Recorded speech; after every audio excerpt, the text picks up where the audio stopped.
Señoras y señores, queridos amigos, autoridades, se abre la sesión de esta tarde para entregar la Estrella de Luz de San Telmo, un galardón muy apreciado por nosotros,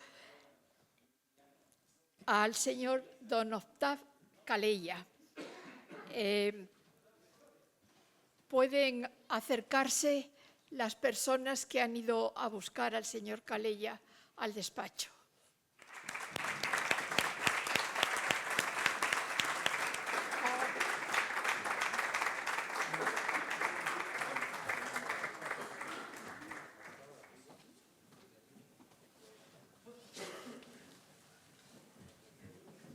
Esta carta la ha mandado el alcalde. ¿Quiere que la leamos también? Tengo una copia. ¿Quiere que la leamos? La carta del alcalde. Que la leamos aquí. Vale.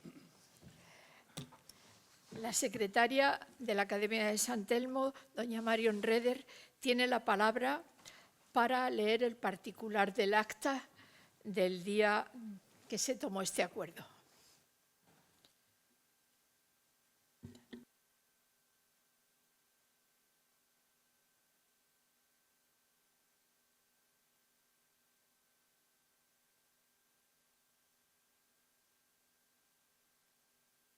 Gracias.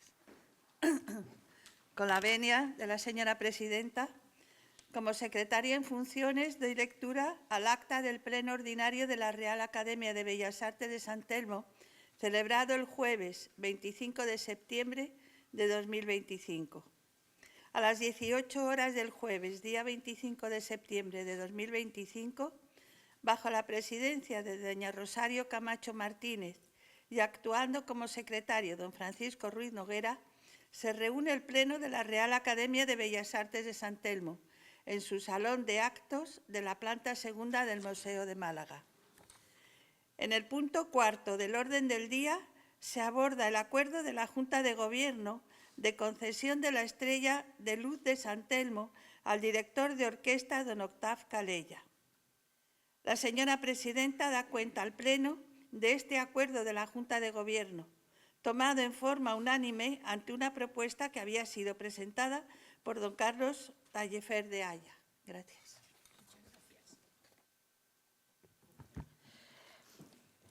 Esta tarde, la Academia de San Telmo se honra distinguiendo al señor don Octavio Calella, director de orquesta, creador de la Orquesta Filarmónica de Málaga y de la Orquesta Joven de la ciudad de Málaga, ambas en complicidad con Francisco Flores, Curro Flores para todos, quien fue concejal de Cultura del Ayuntamiento de Pedro Paricio y, aunque muy perdido desde hace años, hoy está aquí presente en este homenaje a Octav Calella que él inició. Nuestro alcalde se ha excusado, pero ha dirigido una carta a don Octavio Calella que, con su permiso, voy a leerles. Estimado señor y querido amigo Octav, quiero expresarte mi más sincero agradecimiento por invitarme al acto homenaje en el que recibirás la Estrella de Luz de la Real Academia de Bellas Artes de San Telmo el próximo 10 de diciembre. Sin duda, habría sido un honor asistir a un acto tan significativo que reconoce tu trayectoria como compositor y creador de la Orquesta Filarmónica de Málaga. Pero me encuentro ese día en Bruselas por un viaje de trabajo ya comprometido, por lo que no podré acompañarte. Estoy seguro de que será una ceremonia a la altura de tu dedicación y de los muchos años en los que has contribuido al prestigio musical de nuestra ciudad. Te envío mi enhorabuena más sincera y mi respeto por una carrera ejemplar, seguida siempre con admiración por quienes hemos tenido la suerte de conocerte desde hace años. Con mi gratitud y mis mejores deseos, recibe un saludo muy cordial y un fuerte abrazo, Francisco de la Torre. La Academia de San Telmo agradece al señor Calella, también docente, su extraordinario trabajo que tanto ha influido en la vida musical de Málaga y esperamos que a través de esta distinción se considere unido a esta casa y a sus académicos. Porque, como indicó nuestro presidente emérito, don José Manuel Cabra de Luna, las academias son lugares de excelencia, espacios de cultura en el que determinados miembros de la sociedad son elegidos democráticamente por sus componentes como reconocimiento a sus trabajos relacionados con las bellas artes y la cultura en su más amplia acepción, y que al entrar a formar parte de la corporación se comprometen a ofrecer sus saberes a la mayor cantidad de personas posibles, a la sociedad entera. No es pues la academia un club de personas más o menos ilustres, ni es una asociación cultural, sino una institución que, hija del espíritu ilustrado, se ha ido adecuando a los nuevos tiempos tan distintos de aquellos en los que diera sus primeros pasos. Hasta aquí la cita.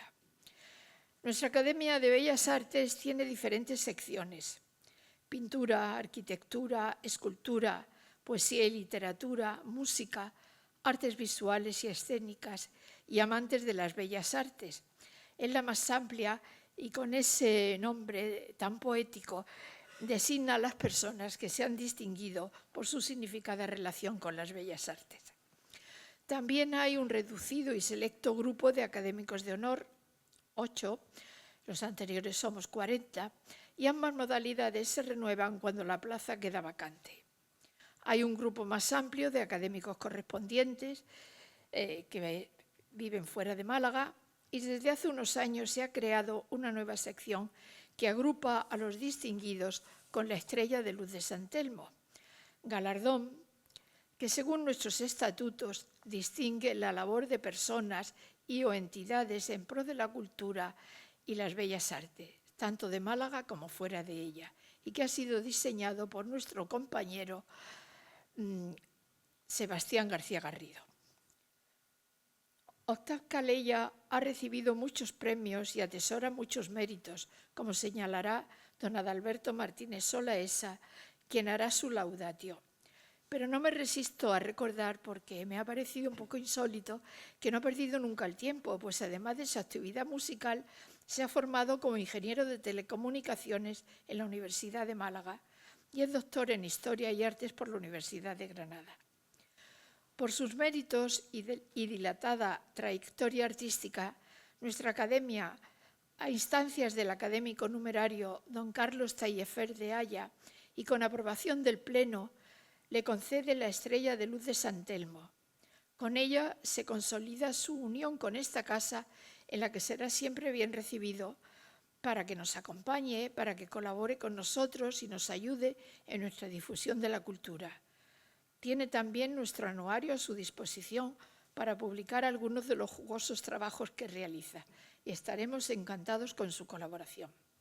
Ahora cedo la palabra al académico numerario don Carlos Taillefer, que ha propuesto este acto dentro de la Academia.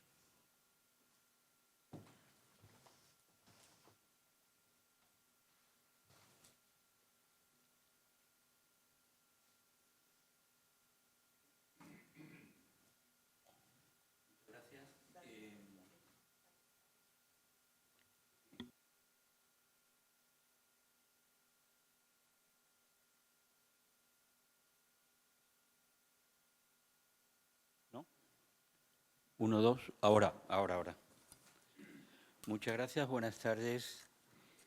Bueno, yo estoy encantado, voy a hacer una brevísima introducción muy personal a Octave, donde se explica un poco por qué lo propongo, porque no nos conocemos, no somos amigos, simplemente yo soy me considero un melómano y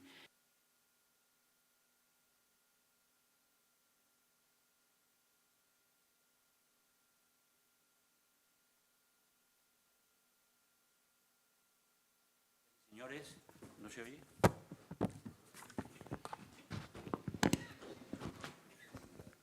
¿Ahora? Sí. Señora presidenta de la Academia, señoras y señores académicos, autoridades, familiares, amigos y amigas, señoras y señores, quiero agradecer a todos la compañía que nos brindáis con nuestra presencia en este acto. A principios de los años 70 del siglo pasado, mi ciudad carecía de las instituciones e infraestructuras necesarias que me permitieran llevar a cabo mi sueño, por lo que un joven inquieto como yo, es probable que estas fueran las razones que me llevaran a pensar en Madrid como el lugar adecuado para satisfacer mis inquietudes culturales y cinéfilas. En Málaga, la cultura se vende siempre de arriba abajo, nunca al revés, privando así de dar una oportunidad a aquellas personas nacidas en esta ciudad de indudable valía que han destacado en el ámbito de la cultura y se han visto obligadas a emigrar para desarrollarse siempre de manera individual y autónoma. En mi familia, en mi educación, tanto primaria como secundaria, no existía el fenómeno musical. El vacío era total, ni tan siquiera para la zarzuela. Mi curiosidad me lleva a interesarme por todo aquello que se cruza en mi camino y juzgo interesante. Así, un buen día, ajeno por completo al fenómeno musical, leo en el tablón de anuncios del Colegio Mayor donde vivía la convocatoria de un concierto que decía: programa Sinfonía número 8, Sinfonía de los 1000, para coros de hombres, mujeres y niños, de Gustav Mahler. Para conseguir entradas, dirigirse al Departamento de Actividades.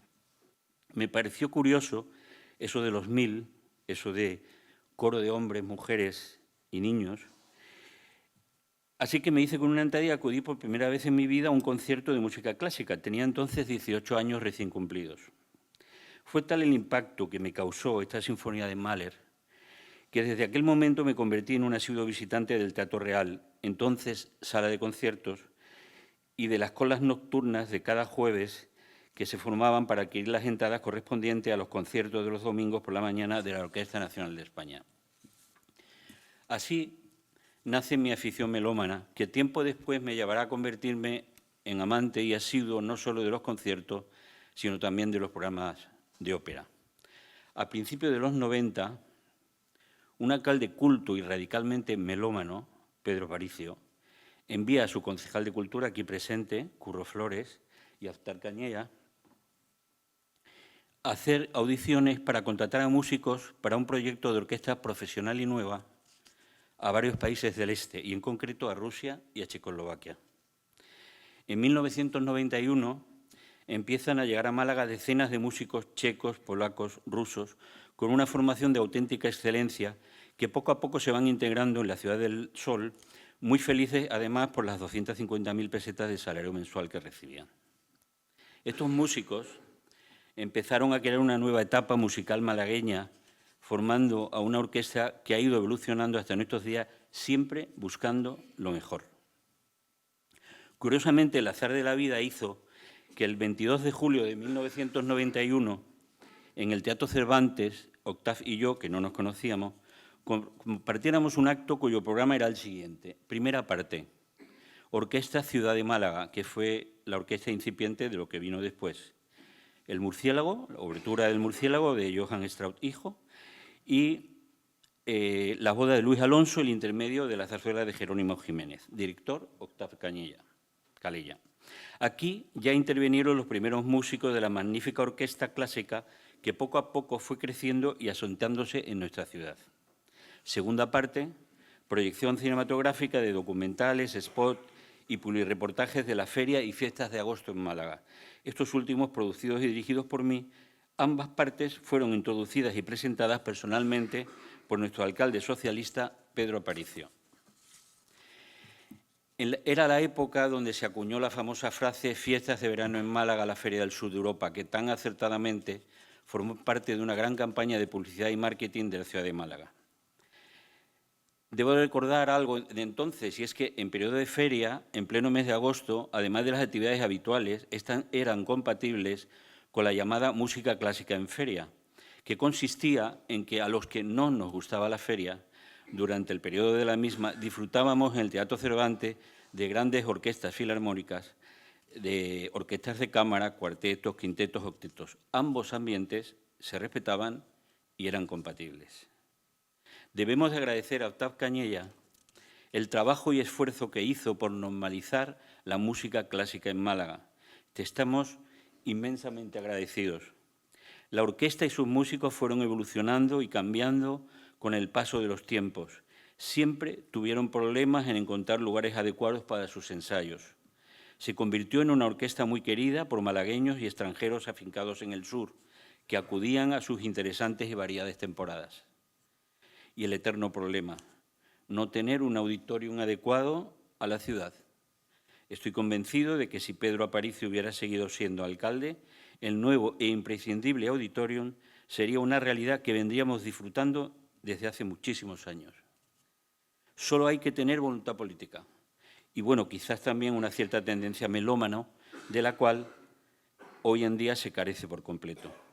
Tener un auditorium para poder oír música clásica en condiciones o disfrutar de las sesiones de ópera con un foso y espacio adecuado no es un lujo caprichoso, es una obligación cultural y social, además de urgente que las autoridades actuales han decidido obviar.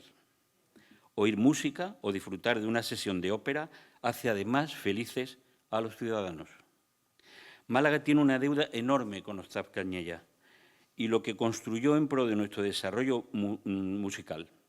Rumano de nacimiento, malagueño de adopción, como tantas personas en nuestra ciudad, responsable de estimular a muchos ciudadanos la pasión por la música.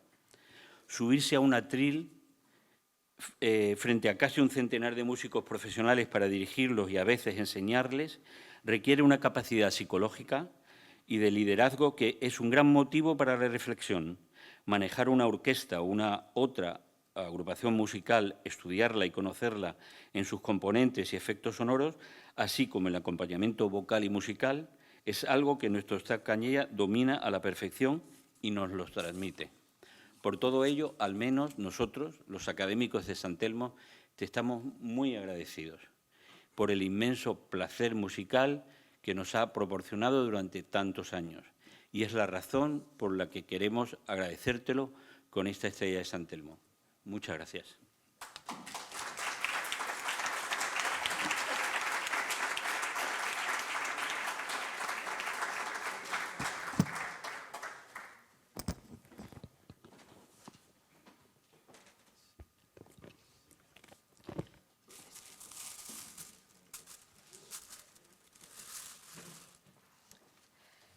Señor Cañella, en representación de la Real Academia de Bellas Artes de San Telmo, le hago entrega de la Estrella de Luz de San Telmo, nuestro luminoso patrón, y también el diploma que acredita su pertenencia a esta casa como poseedor de la Estrella de San Telmo.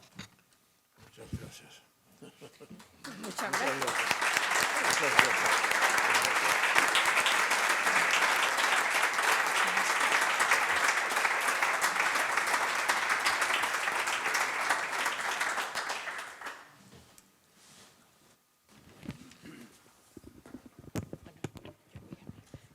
Bueno, ahora tiene la palabra el señor Ostap Cañella.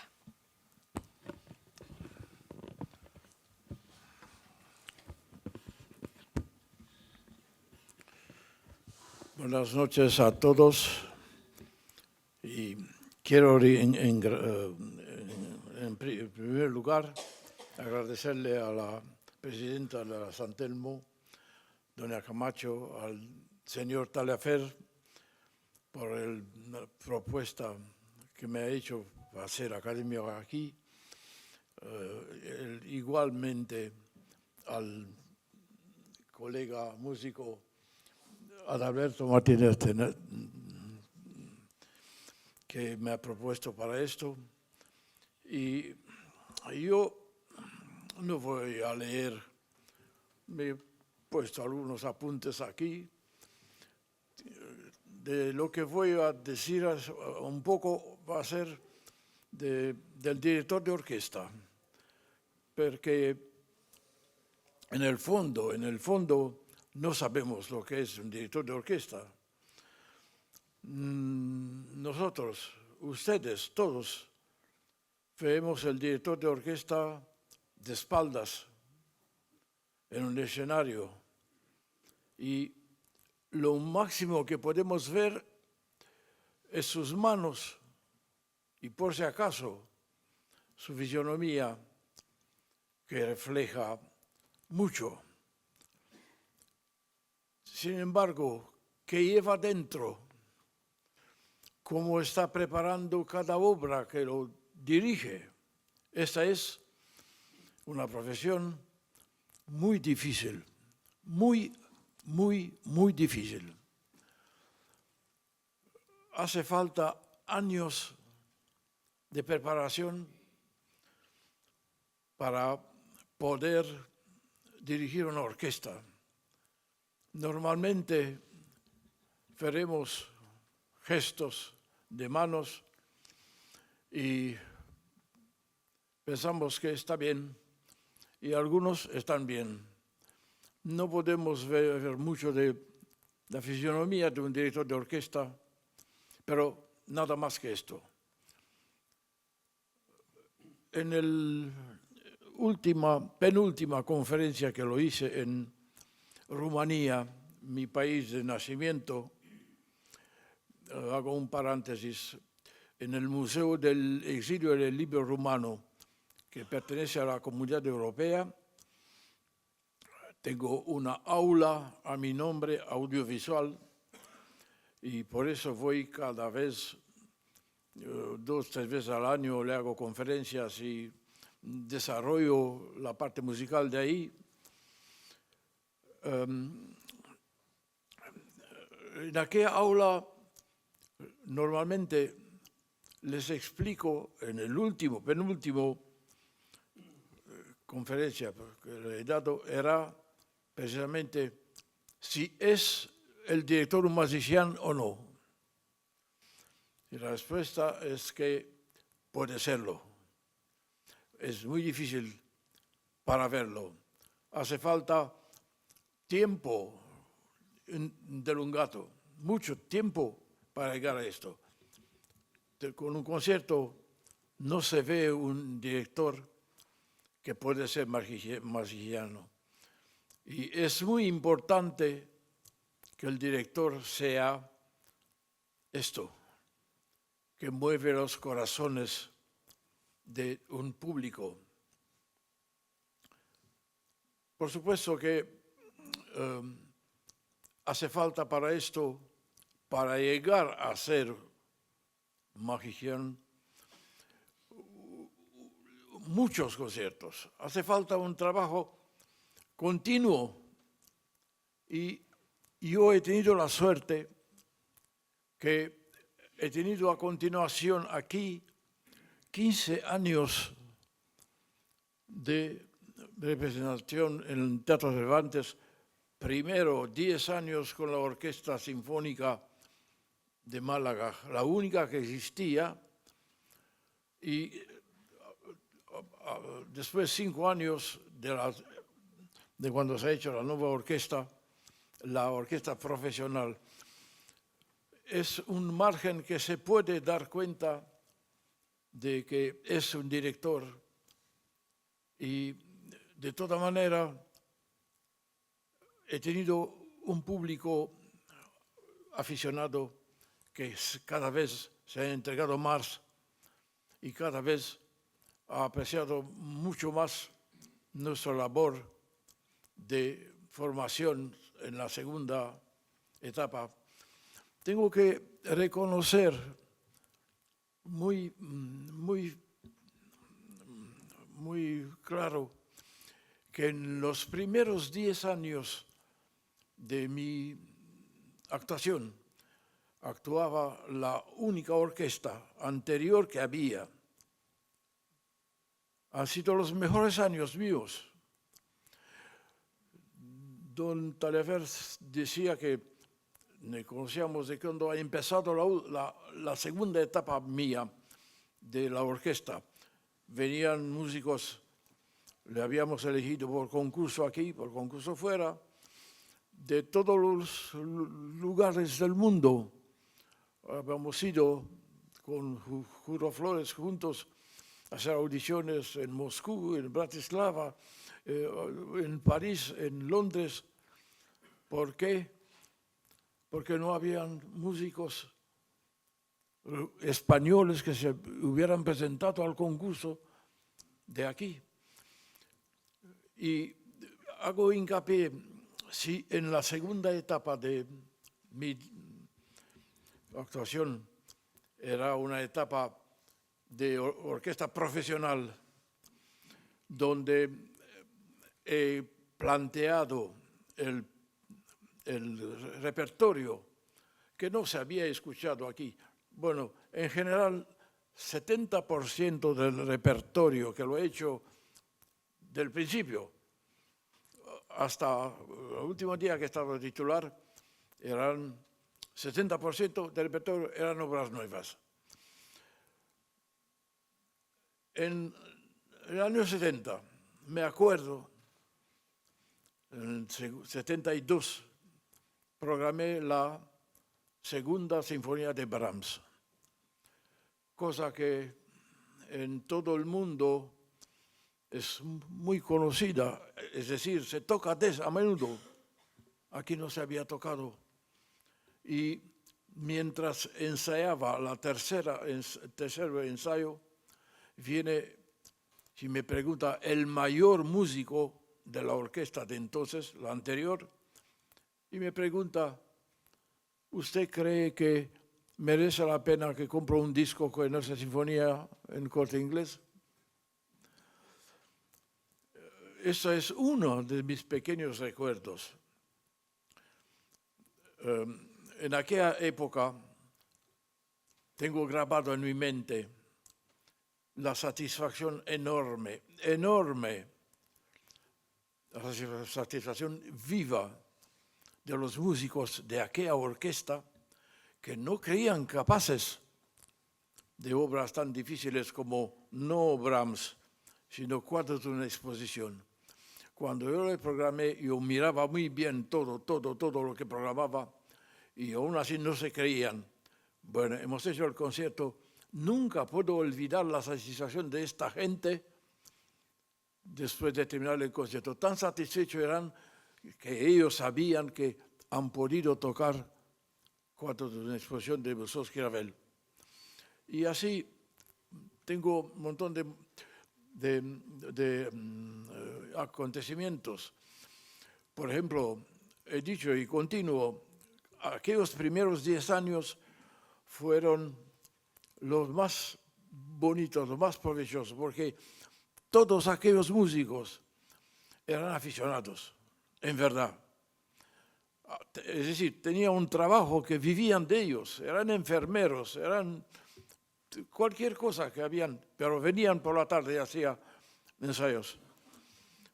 Hemos hecho actos heroicos llevados a buen término, que ni no se acuerda, pero tocar las 9 sinfonías, ciclo entero de sinfonías de Beethoven, en 4 sesiones por orden de creación, primero, segunda y tercera, lunes, cuarta y quinta, miércoles, sexta y séptima, viernes y domingo, octava y novena, en el Festival de Copa de Nerja. Esto ha sido un acontecimiento que he grabado para mí sobre todo. También era Nerja, no era ella.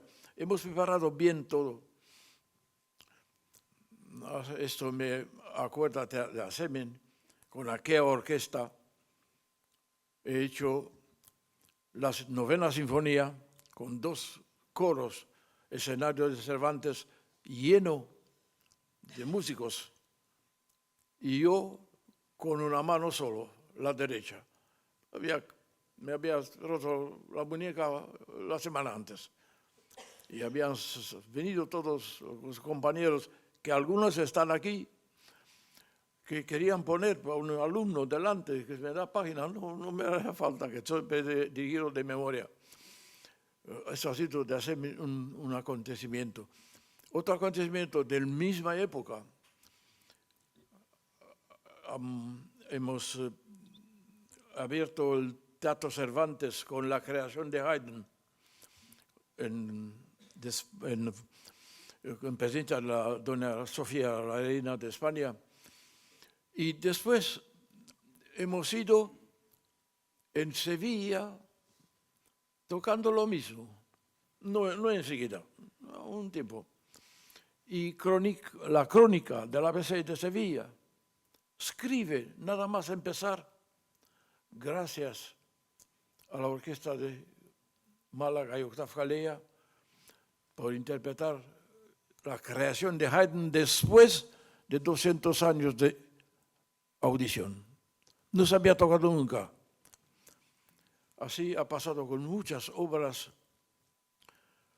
y digo que ha sido mi época más provechosa por la entrega de la gente de delante a todos mis esfuerzos, porque yo, cuando he venido aquí, he dicho, y don Carlos Taillefer se acuerda de su etapa de Madrid, pero yo no puedo olvidarme de aquí. Un cierto momento he dicho a unos músicos, que músicos no te puedes llevar mal. Te tragas tú de director, pero no haces música, sobre todo. Y un cierto momento le dije a los músicos, ustedes tienen razón. Yo he caído aquí de otro planeta. Eso era verdad. Ha dicho una vez, nada más. Pero era verdad. Era una por no escuchar Brahms, no escuchar el resto de obras, el 60% que había hecho aquí la primera vez. Y así hemos dado paso al segundo segmento de la orquesta nueva, profesional, con gente por concurso. Tuvimos el concierto inaugural con Tato Cervantes, con un programa difícilmente compaginar todo. Empezaba con Andante de Ocón, compositor malagueño. Después, Iberia, 2 fragmentos de 3. Y luego Falla, Sombrero 3 picos, al segundo suite. Era primera parte. Y segunda parte, una obra que tenía que imponer era la Sinfonía Fantástica de Berlioz, porque se había hecho antes, al mismo tiempo, 4 de una exposición.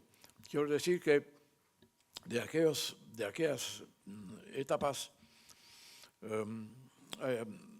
hemos recorrido repertorio pensado, nada no ha sido casual, de una nueva orquesta con obras que no se podían escuchar antes, a aquellos 10 años. Era Stravinsky, se hacían algunas obras, pero no Stravinsky grande. Hemos hecho Petrushka, paso a paso, cada año, Consagración de la Primavera, además Mahler, Sinfonía de Mahler, Bruckner, música española sobre todo, y Richard Strauss. Los compositores dignos de todo el auditorium de cualquier ciudad europea. Y línea aquella se ha conseguido muy bien. No he sido solo yo director, eran otros también. Pero venían directores aquí, a la nueva etapa, y decían, qué bien suena la orquesta, qué buena orquesta tenéis. Pero yo, que era el único director, con los conciertos se hacían cada 2 semanas. Desgraciadamente, en paréntesis, cada 2 semanas se hacen hoy también. Entonces habían 17, 18 conciertos de temporada en Teatro Cervantes. Hoy también hay lo mismo. Es decir, no se ha avanzado. Se ha avanzado en otros sitios. Se hacen conciertos en la Diputación, pero los grandes conciertos, grandes programaciones no se hacían. Y estas 5 líneas le hemos conseguido. Y música en fiestas. No se hacían nunca conciertos en ferias. Y en el verano cuando había feria fuera ahí, se hacían conciertos aquí. Y Pedro Aparicio, nuestro gran alcalde, no me ha reunido más que una vez. Él era presidente de la orquesta, tenía que pedirle permiso, oficial, neoficial. Solo una vez cuando cerramos el mes a la apertura, el mes entero de la apertura de Cervantes, y cerramos con Requiem de Mozart. Y yo lo hice antes también, antes que era como un ensayo general, como hacía pasar, pero no le había dicho a él. Me ha reído un poco, entonces.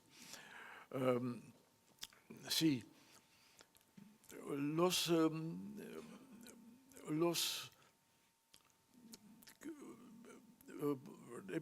después que sean los acontecimientos que luego han ocurrido,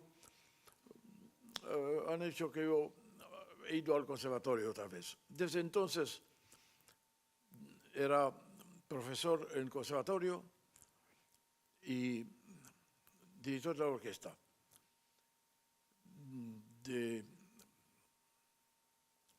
Que ser director, que ser profesor, ha cambiado totalmente mi visión. Me ha puesto el conservatorio, me ha puesto en manos la cátedra. No había clases, he hecho oposiciones también estatales y he cogido el plaza por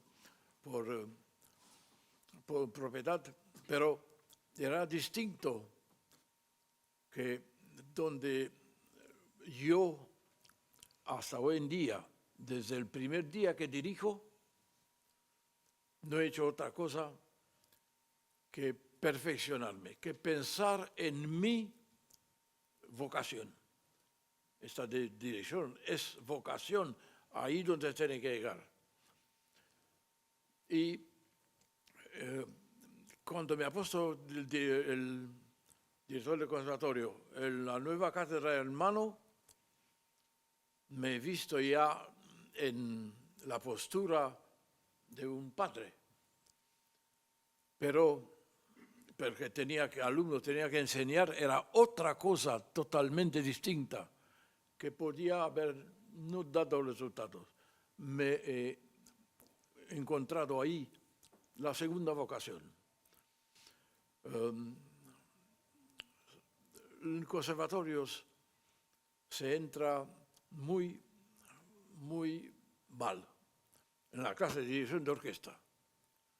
Ustedes se imaginan, cualquiera de ustedes que quiere entrar en el conservatorio tocando el violín, va a hacer el examen, va a tocar el violín, ¿no?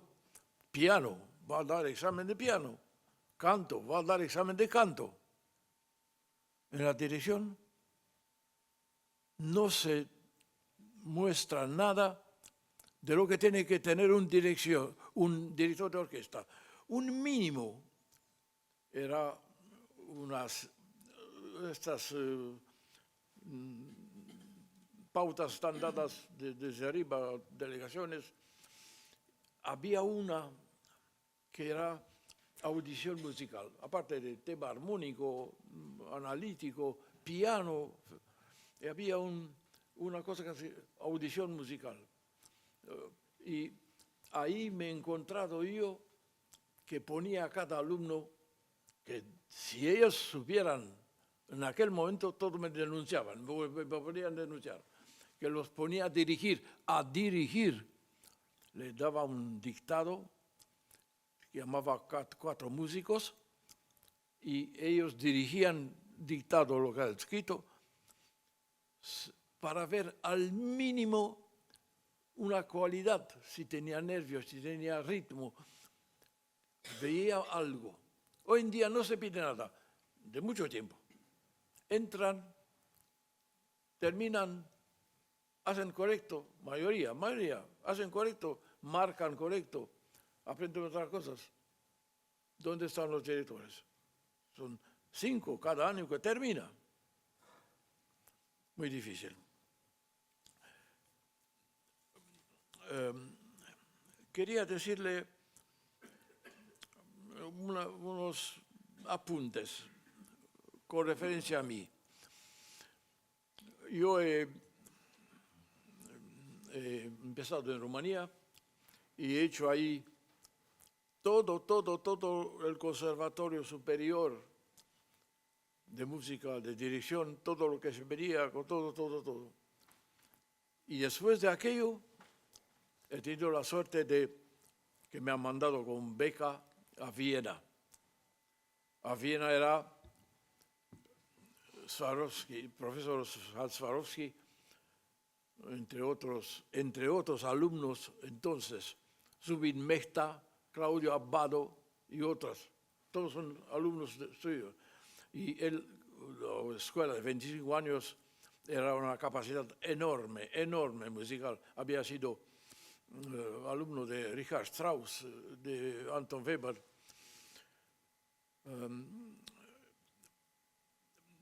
¿Por qué digo esto?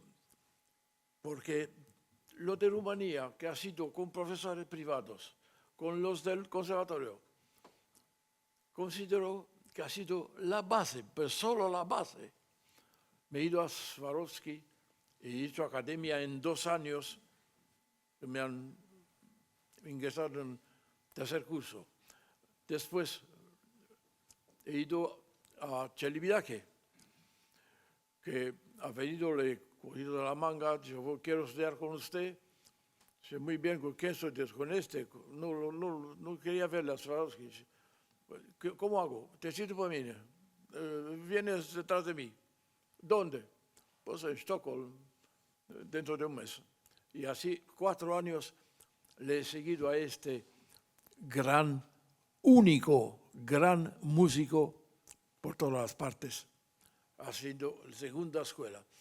Y un buen día él me dice que sepas que el único músico, director, que hace las obras exactamente como son, exactamente, es Franco Ferrara, en Italia. Pues no sabe por qué. Eran buenos amigos. Sabía eso, era un genio. Enseguida me he ido a Franco Ferrara. He estado 3 años con él, me ha cogido de asistente. Digo con esto que con toda la escuela de Rumanía, que era muy buena, considero que era la base que se ha cumplido apoyo con Hans Swarovski, Celibidache y Ferrara, que me ha tomado como su asistente. Este tipo de maestros hoy en día no están, no los hay de este calibre, no existen. Y la enseñanza mía, cuando entré en conservatorio, ahí voy, tenía 14 años de estudiar dirección de orquesta, y 10 de practicar, porque antes de Málaga ha sido 5 años director de la orquesta de Valladolid. Se dan cuenta que cuando entré yo aquí tenía un bagaje de verdad, de tanto práctico como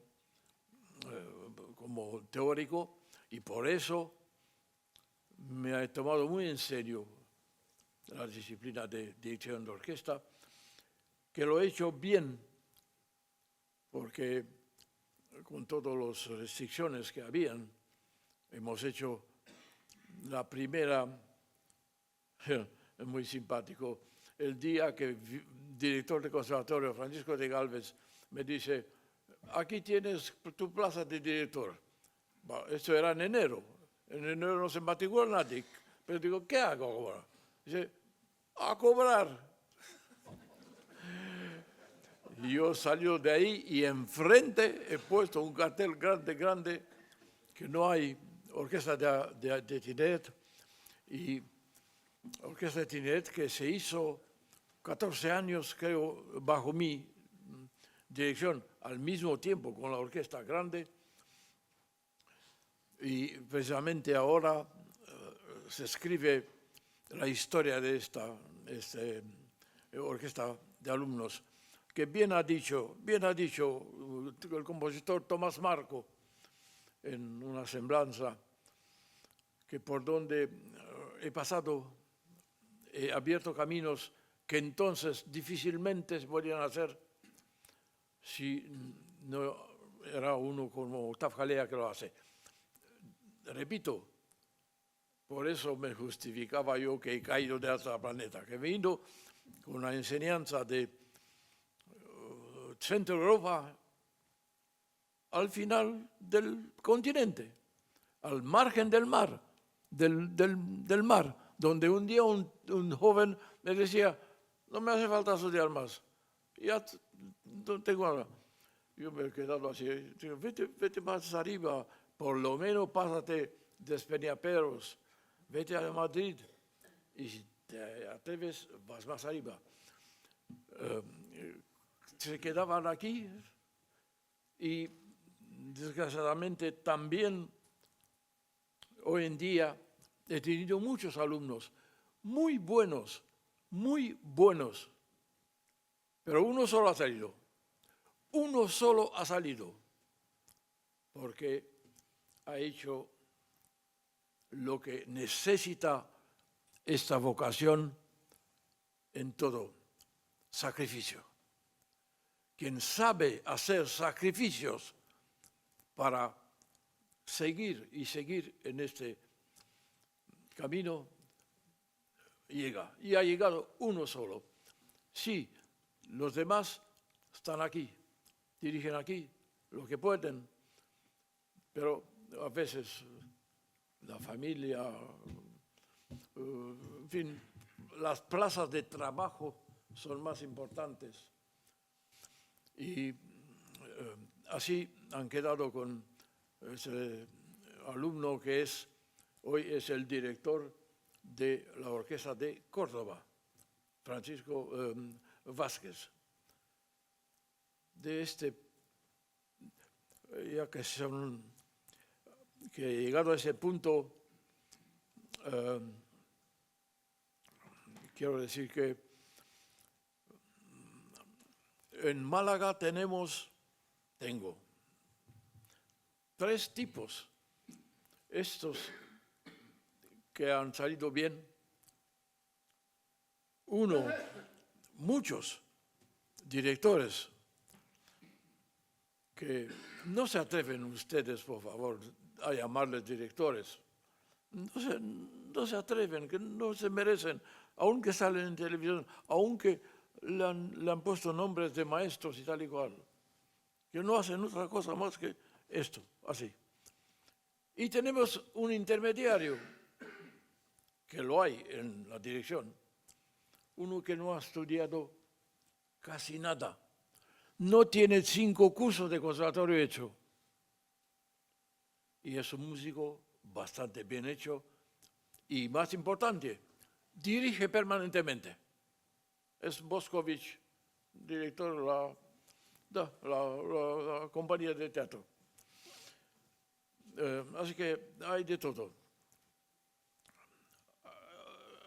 He dicho que he sido músico en Valladolid 5 años, la orquesta de ahí, luego en Málaga, luego he estado por Madrid, en la compañía de ópera de Madrid, de ópera de Nuevo Málaga, en Melilla también, de titular, no digo de pasar por ahí. Y en la ópera de Estambul, a propósito de ópera, el verdadero director se hace en la ópera. En el segundo, todos los directores de orquesta del primera mitad del siglo XX son muchos de muy buenos resultados. No hace falta decir, pero eran frente con Toscanini, Furtwängler, para decir el antípodo de él, Karajan, Bernstein, Ansermet, Mechta, Bruno Walter, Stokowski, etcétera, etcétera. Al principio, solamente los compositores venían de compositores, se hacían también directores que tenían que dirigir sus obras. En la segunda parte del siglo XX hay ya escuelas de dirección de verdad. Escuelas de dirección que son de los mismos que he dicho antes, Hans Swarovski, Ferrara, Celibidache. Hay dos nombres que los tengo que nombrar.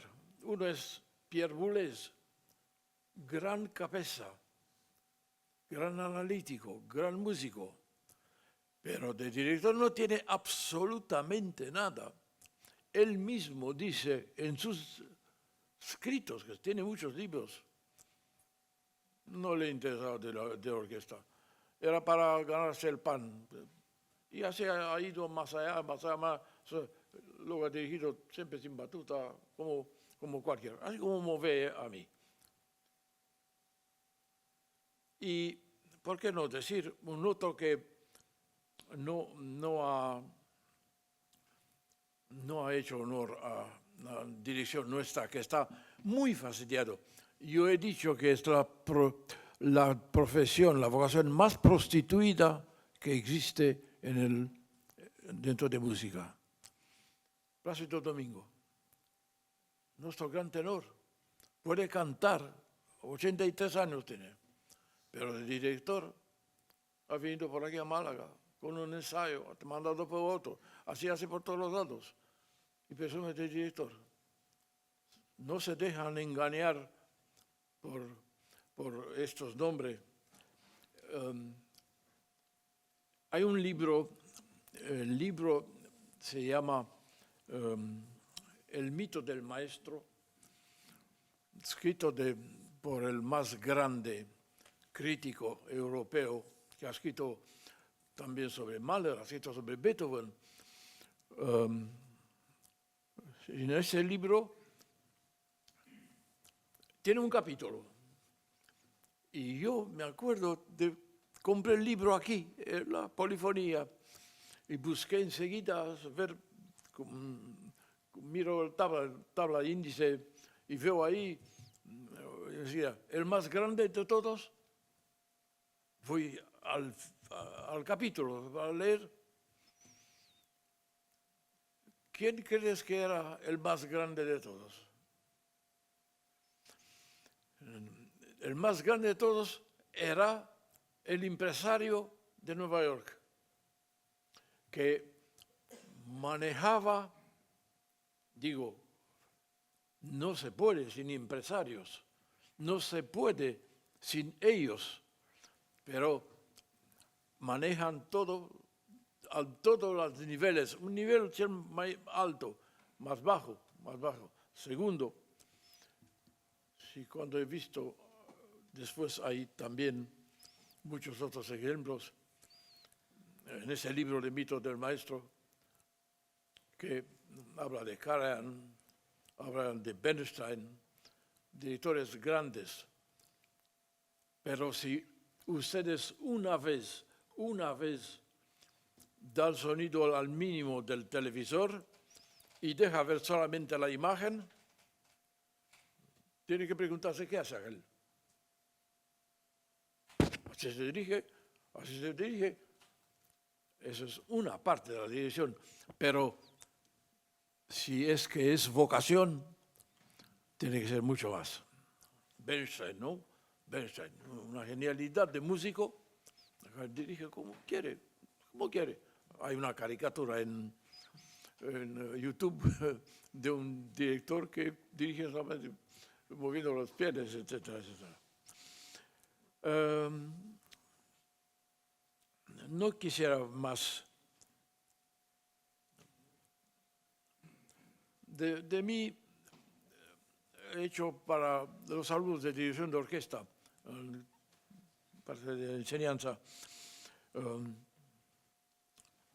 Los cursos de dirección de orquesta tenían siempre una línea bien marcada, consciente, la práctica. Podemos hacer en conservatorio, entonces no había tantas orquestas que hoy. Los directores tenían que hacer práctica y iba con ellos en todas las partes que hagan prácticas y prácticas. Y hay muchos que han hecho muy prácticas en permanencia. En conservatorio he fundado la cátedra de dirección de orquesta, de fenomenología musical, que es el último eslabón donde ha llegado la enseñanza de Celibidache, que es, no viene a cuenta ahora, que es el más grande músico que ha existido. Porque lo que no vemos, y de él sabemos que ha escrito bastante, esta fenomenología musical, que es una rama de filosofía, él ha transpuesto en música lo más importante, sobre todo en la parte del sonido. Nos ha enseñado qué es música, que cada uno de ustedes, de cuántos somos, tenemos a esta pregunta una definición sobre la música. Ninguna no es como la definición fenomenológica, que representa todo. Es una masa sonora en movimiento, con direccionalidad y continuidad. Masa sonora es, lo primero es un sonido, eso no es música. Si es dos, hay una relación entre dos. Y claro, no se trata de dos sonidos, do, mi, todo es pero por vertical. Esta es la presión vertical. En fin, os he dado el ejemplo mínimo de donde ha llegado. Existen solo 2 libros con firma de autor de Celibidache, una son en francés y otra en rumano. Aquello no es nada, es una conferencia. La musique n'est rien. Música no es nada. Él pregunta, ¿dónde ves música? Ahí. ¿Qué es? ¿Hay música ahí? No hay. Y explicaba después, pero no. Bien.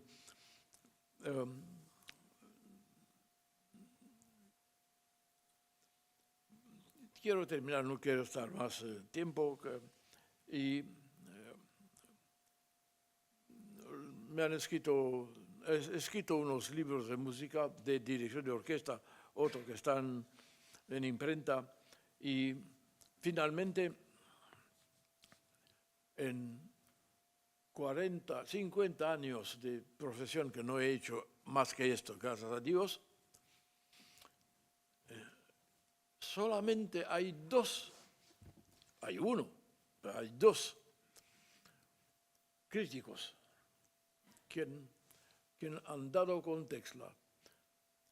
Uno es una crítica de Bucarest, la ha dicho en general, no he olvidado, yo lo he dejado ahí.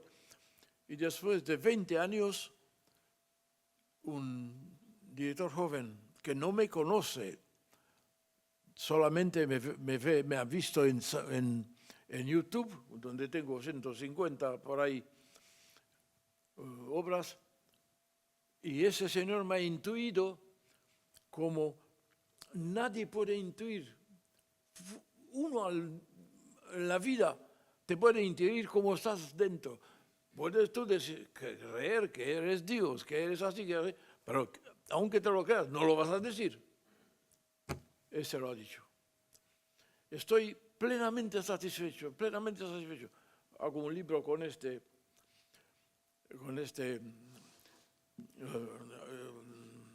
binomio. Y ahora, como no se debe hablar de música sin sonido, aunque grabados, pensaba que no hacía discos, era imposible, porque no recuerda todo.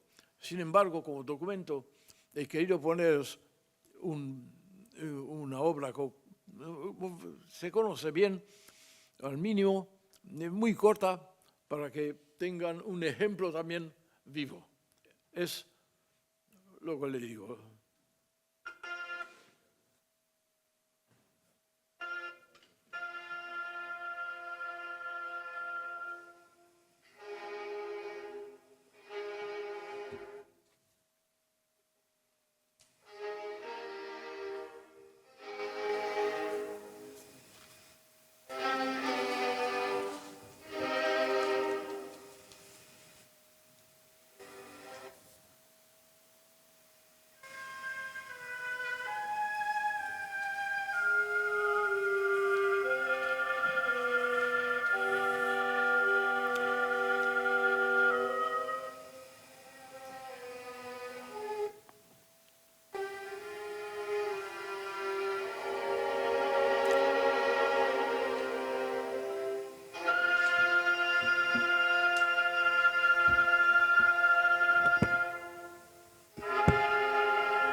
La obertura Egmont de Beethoven.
cortemos, seguimos oyéndola así.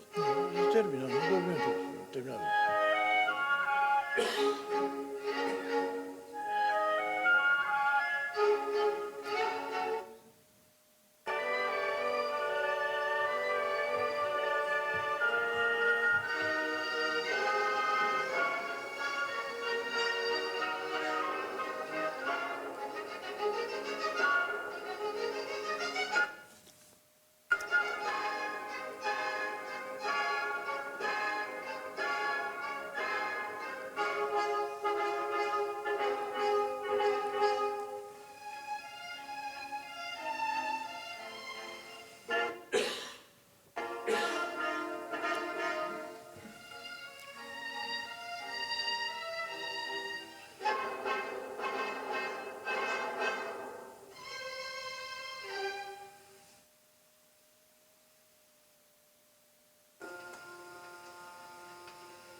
Os agradezco muchísimo por la paciencia que has tenido. No podía dejar de poner algo sonoro porque estoy vivo todavía, estoy activo todavía. Todas las grabaciones son casuales, son mejores, no sé por qué el disco, sí. Bueno, no importa. Y con eso yo he terminado. Muchas gracias. Gracias.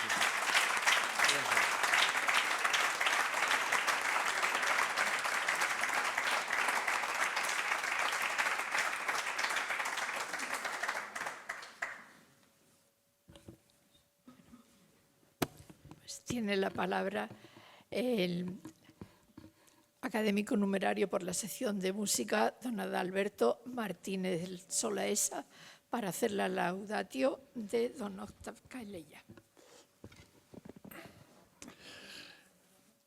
Pues aquí estoy, querida presidenta, querido Octavio y amigos. Para mí es evidentemente un honor hacer de portavoz de esta Real Academia de San Telmo y realizar la laudatio de nuestro homenajeado, ¿no?, el gran maestro Octav Calella. Y no menos es mi temor y mi miedo, auténtico miedo, por el tamaño del encargo. Recopilar en unos minutos tan larga y rica trayectoria sin que ustedes se harten de mí y me odien, no es empresa fácil. Por eso voy a sintetizar su inmenso currículum internacional para prestar un poco más de atención a su actividad local en Málaga. Como fuente de cuanto voy a decir a ustedes, utilizo mi propia experiencia profesional en su entorno. He coincidido con él muchos años en el conservatorio. El testimonio de otros compañeros y también 2 libros publicados en torno a su persona. Uno debido a María Dolores Carrillo, profesora andaluza con una amplia experiencia como directora de coro y orquesta. El título de este libro es Mentor y discípulo. El mentor es Dimitru Milcoveanu y el discípulo, lógicamente, Octav Calella. El otro libro se debe a Ion Munteanu y lleva por título En el atril de la vida, puntos suspensivos, Octav Calella. Vamos a ello. De antepasados españoles, según me cuenta el propio Octavio, originalmente su apellido era Calleja. Nacido y formado en Rumanía, perfeccionó sus estudios en las mejores escuelas de dirección de Europa, de dirección de orquesta en aquel momento en Europa, ya las ha citado él mismo, de Swarovski, Sergiu Celibidache y Franco Ferrara, entre otros. Ha sido director de la Ópera Estatal de Estambul, en Estocolmo, en Turquía. Ha sido director de la Ópera Estatal de Estambul, en Turquía, y principal director invitado durante 14 años de la Camerata Florentina de Florencia. En la English Philharmonic Orchestra de Inglaterra también ha dirigido en calidad de invitado otras muchas orquestas importantes a lo largo de todo el mundo. La Royal Philharmonic, solo por citar algunas, de Colonia, Rías, Berlín, Bamberg, Nápoles, Río de Janeiro, Londres, París, Nueva York, Viena, Dallas, México, Bogotá, Manila, Auckland, Kuala Lumpur y un larguísimo etcétera en el que no vamos a insistir por razones obvias. Me paso a ocupar ahora de su paso por nuestra ciudad. Ha cumplido ya 50 años desde su primer concierto en Málaga, donde reside desde hace más de 40, siendo además director titular de las dos orquestas locales entre 1980 y 1995. Ha sido catedrático por oposición de la única cátedra de dirección de orquesta de Andalucía, que estaba precisamente en el Conservatorio Superior de Música de Málaga. De ella han salido muchos jóvenes directores que actualmente gozan de un alto reconocimiento tanto en España como en el extranjero. Desde esta cátedra, al margen del currículum académico lógico, ha realizado diversos cursos para jóvenes directores, culminando gracias a la Fundación Málaga y a su entonces presidente Pedro Martín Almendros, con una serie de DVDs dedicada a los jóvenes talentos. Igualmente ha promovido la única asignatura existente en España sobre la fenomenología interpretativa aplicada, como parte de la fenomenología musical creada por el gran director Sergiu Celibidache. En el año 1989 creó la Joven Orquesta de Málaga, fundadora del Festival Europeo Euroquestries, que representó a Málaga en diversas giras de conciertos por Andalucía, Francia e Italia. En el año 1992, el excelentísimo Ayuntamiento de Málaga le entregó el premio a la mejor labor musical del año y la ciudad de Craiova, en Rumanía, le concedió el tratamiento de excelencia por sus constantes aportaciones a la música, junto con la publicación de un libro en versión bilingüe español-rumano dedicado a su trayectoria profesional. En esa misma ciudad se le ha concedido recientemente un espacio en el Museo del Libro y del Exilio Rumano.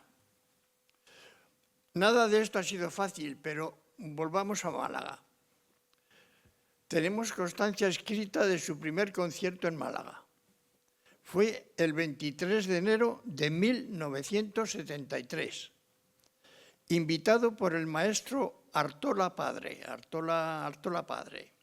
El concierto fue en la Sala Falla del Conservatorio con la Orquesta Sinfónica de Málaga. Y ahora cito palabras textuales: en calidad de concierto prueba, que se espera sea el inicio de futuras colaboraciones, sin percibir por ello retribución alguna, en concepto de honorarios ni otros gastos. O sea, que vino gratis et amore. Esto está firmado por don Manuel del Campo, en su calidad de secretario del Conservatorio Superior de Música y Escuela de Arte Dramático y Danza, en ese momento. Esto fue en 1973. Sin embargo, no sería hasta 1980 su venida definitiva, pero sin tener todavía un contrato permanente, por lo que estuvo todo un año simultaneando Málaga con su puesto de director de la Orquesta Sinfónica de Valladolid, que había sido su primer destino en España.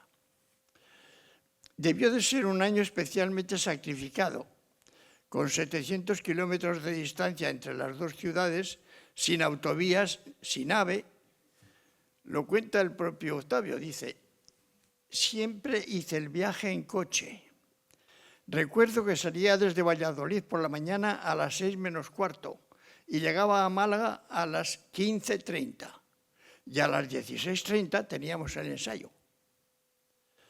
Concierto en Málaga, concierto en Valladolid, así todo un año. Por fin, en 1981, se crea en Málaga el puesto de profesor de dirección de orquesta del Conservatorio y abandona el puesto en Valladolid. En 1982 sacaron a concurso la nueva cátedra, que se le asigna oficialmente el 20 de enero de 1983. Es decir, desde 1980 hasta 1990 fue el director titular de la Orquesta Sinfónica de Málaga y también catedrático del Conservatorio. Personalmente tuve el privilegio de compartir docencia con Octavio en el por entonces único Conservatorio de Málaga, al que yo había llegado en 1978 en calidad de catedrático de órgano. Época difícil de verdad, aunque muy ilusionante. Un centro que albergaba todos los grados de docencia, desde los inicios del primero de solfeo hasta su culminación con la obtención del título correspondiente en cada una de las especialidades, más los estudios de arte dramático y danza, más los conciertos de las diversas orquestas de Málaga. Todo era en el mismo sitio. A las 6 de la tarde de cualquier día, el edificio del Ejido aparecía tomado por una aglomeración de personas que llenaban no solo las aulas, sino también la cafetería, la biblioteca, los pasillos, la sala de profesores, con muchas madres de niños sobre todo. Tuve el honor de compartir con Octavio no solo el aula de docencia, que era la sala falla, yo en horario de mañana y el de tarde, sino también uno de los camerinos que rodean el escenario, en el que mis alumnos practicaban sobre un órgano electrónico cuando el escenario estaba ocupado, que era casi siempre, y donde tenía también el armario con libros y material didáctico. Octavio, por su parte, gestionaba sus actividades con sus alumnos en ese mismo espacio, en esa misma aula. Las dificultades como las satisfacciones compartidas unen mucho. Por supuesto que fueron numerosos también las colaboraciones en grabaciones y conciertos cuando se necesitaba la colaboración del órgano.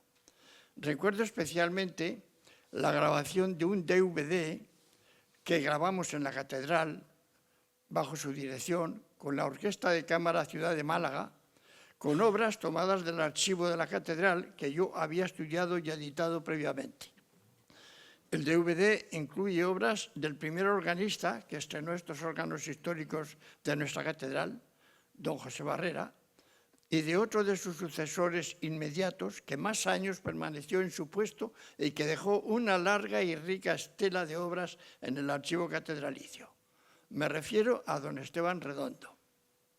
El DVD este se publicó en 2003 con la correspondiente documentación histórica y lleva por título Obras para órgano y orquesta del siglo XVIII.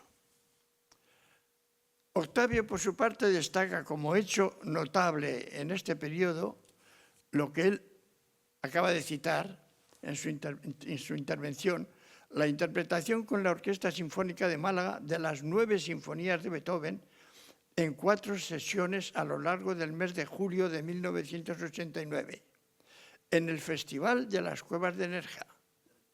Por cierto, en el correspondiente a la 9ª Sinfonía contó con la aportación de 3 corales: la Coral Santa María de la Victoria del Padre Gámez, la Coral María Inmaculada de Antequera y la Coral Alminares de Nerja, que dirigía y aún dirige José Eugenio Vicente Tellez.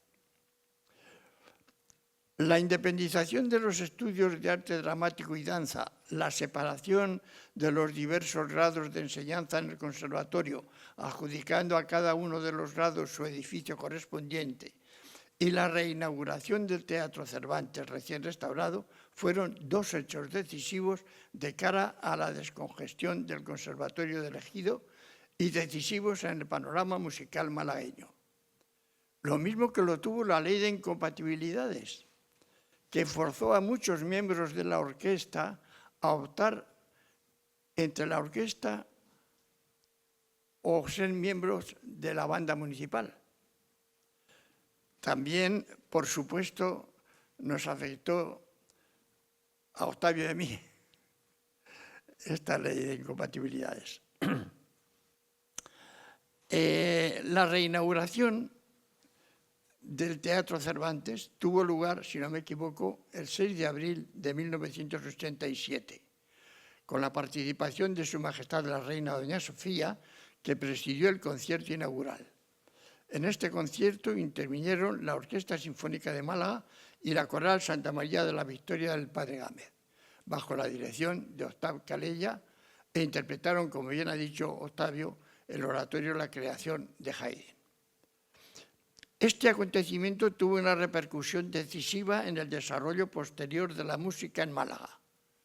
Efectivamente, el entonces alcalde don Pedro Aparicio encomendó precisamente a Octavio la creación de una nueva orquesta superprofesional, con dedicación exclusiva, la actual Orquesta Filarmónica que todos ustedes conocen actualmente. Esta nueva orquesta se llamó Ciudad de Málaga en 1991 y pasó a llamarse Orquesta Filarmónica en el 2001. Al concurso de formación de la nueva orquesta concurrieron los mejores profesionales del mercado, españoles y extranjeros. Todos ustedes pueden confirmarlo. Octavio no solo constituyó esta orquesta, sino que la dirigió hasta 1995, en que la Ley de Incompatibilidades le obligó a optar por su cátedra en el conservatorio hasta su jubilación. Como yo opté un poco después por mi puesto de profesor numerario de la universidad, donde fui feliz hasta mi jubilación legal, más 3 años posibles como emérito. Bueno, aquí tengo un inciso que no sé si decirlo. Mucho se podría hablar de las consecuencias positivas, pero no todas, de esta ley de incompatibilidades, que como toda norma, sobre todo en sus primeros momentos, aplicada con fanatismo y sin prudencia en algunos niveles de la administración, pues pueda crear más perjuicios que beneficios. Por ejemplo, una de las actividades más enriquecedoras de un músico son precisamente los conciertos, que no tiene por qué entorpecer su labor docente, sino que la enriquecen, siempre que se realice respetando la función docente, evidentemente. Es como si a un catedrático de universidad o un investigador se le prohibiera dar conferencias, fuera de su horario lectivo, por supuesto. Ambos tenemos experiencia de ello, pero no viene a nada al pelo ahora y alargando aún más mi intervención. En este último tramo, voy a hablar de testimonios. Si ustedes me lo permiten, me gustaría terminar mi intervención y completarla con los testimonios de personas e instituciones relevantes del mundo de la música que avalen mucho mejor que yo lo que he pretendido justificar en esta laudacio. Solo seleccionaré algunos de los muchísimos que podría aportar. Comenzamos por nuestros alcaldes. Don Pedro Aparicio escribía en 1995. A Octavio Calella, puntos suspensivos, el gran artista, punto suspensivo, le debemos eterna gratitud por su histórico trabajo al servicio de Málaga y de la música. Don Francisco de la Torre, en el volumen de homenaje que publicó el Teatro Cervantes en 2003 para celebrar los 60 años de Octavio, escribe: hoy le rendimos homenaje también por el cumplimiento de sus 60 años de vida, por todo lo que ha hecho es felicitado por los organizadores de este concierto de homenaje tan justificado para él, que ha dedicado toda su vida a la música, el arte y a la cultura en general. Octavio es de sobra un hombre cordial, afectuoso, trabajador, con iniciativas y, como es obligatorio en todos los artistas, tiene una personalidad sensible y siempre receptiva al arte y a la belleza. Tomás Marco, eminente compositor y gestor musical en Madrid, escribía en 2002: a Octavio Calella se deben sin duda las bases firmes de lo que es hoy la vida musical de ciudades como Valladolid o Málaga, o aquí y allá en todo nuestro panorama, incluyendo las muchas obras españolas que ha difundido en bastantes países fuera de nuestras fronteras. Y lo ha hecho con todo su ser, fiel a su origen familiar español y a su realidad actual española, aunque naciera en Rumanía. Si nos referimos a esta casa, don Manuel del Campo escribía en 2003: rumano de nacimiento, español de adopción y malagueño de corazón. El padre Gámez escribía en 1987: igual que el genial Cervantes con una mano tan solo escribió el Quijote, con precisión y maestría nuestro Octavio Calella dirigió a los dos corales en la 9ª Sinfonía de Beethoven. Hace alusión al concierto del que ha hablado el propio Octavio en el Cervantes. Carlos Álvarez escribía en 2003: gracias por darme la oportunidad de conocerte un poco mejor, por poder recompensarte con mi trabajo y mi amistad. Gracias por el ejemplo. Gonzalo Martín Tellado, querido compañero de gran influjo en la orquesta y en el conservatorio, todos ustedes lo conocen como yo, escribía en 1981 con motivo de su cumpleaños: maestro, que cumplan muchos años y que sea en Málaga, para bien y suerte de nuestra música y de los malagueños. Ángel Luis Pérez Garrido, director de orquesta actual, que en su momento fue alumno de Octavio, escribía en 2001: me sorprendió su seguridad, su firmeza musical, su capacidad analítica, su fuerza interpretativa y, sobre todo, la gran calidad humana que existía dentro de él. Es un orgullo el haber sido su alumno y espero seguir siéndolo, aunque es aún más orgullo tenerlo de compañero, maestro, discípulo y amigo. Así podríamos seguir, pero déjenme terminar con el testimonio de un director de orquesta actual y profesor universitario en Estados Unidos que no conoce personalmente a Octavio, sino que lo conoce solo a través de sus grabaciones y vídeos. Se trata de Abdiel Almodóvar, quien en el 2020 escribía: usted influye y envuelve al músico en el sonido mismo que usted moldea en una alquimia sonora como jamás vi a nadie hacerlo. La más sublime experiencia trascendental que un director puede experimentar es convertirse en la música misma, y eso es precisamente lo que usted hace. Es todo, amigos. Perdónenme si no he sido capaz de resumir los méritos de Octavio Calella que justifican la concesión de esta distinción prestigiosa de la Real Academia de San Telmo. Felicidades a Octavio y felicidades también a esta Real Academia.